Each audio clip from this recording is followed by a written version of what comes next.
Banner placard নিয়ে বিক্ষোভে উত্তাল সীমান্তবর্তী অঞ্চল পচিয়নের বাসিন্দারা, দিচ্ছেন নানা স্লোগান। অঞ্চলটিতে মার্কিন প্রশাসন ও সিওলের যৌথ সামরিক মহড়া বন্ধের দাবিতে প্রতিরক্ষা মন্ত্রণালয়ের সামনে জড়ো হন তারা।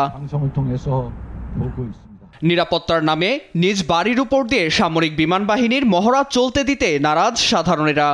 বৃহস্পতিবারের মতো আবারও একটি দুর্ঘটনা ঘটতে পারে এমন আতঙ্ক তারা করছে তাদের। এছাড়া সীমান্তবর্তী অঞ্চলে এমন মহড়ায় উত্তর কোরিয়ার সঙ্গে সংঘাত আরও বাড়ার আশঙ্কায় দ্রুত মহড়া বন্ধের তাগিদ বিক্ষোভকারীদের।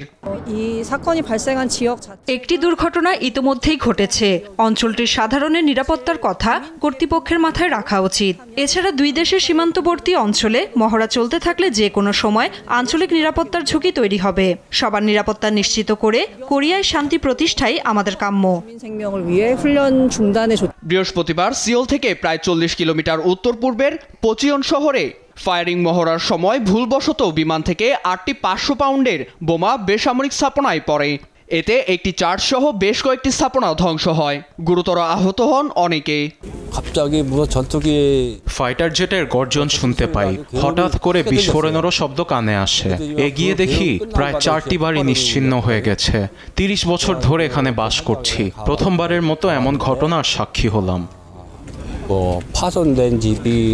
সীমান্তে দুর্ঘটনার পর দক্ষিণ কোরিয়া ও আমেরিকার যৌথ সামরিক মহড়ার তীব্র নিন্দা জানিয়েছে পিয়ংইয়ং। তবে সবকিছুকে বুড়ো আঙুল দেখিয়ে 25 মার্চ পর্যন্ত মহড়া চালিয়ে যাওয়ার সিদ্ধান্ত সিওলের।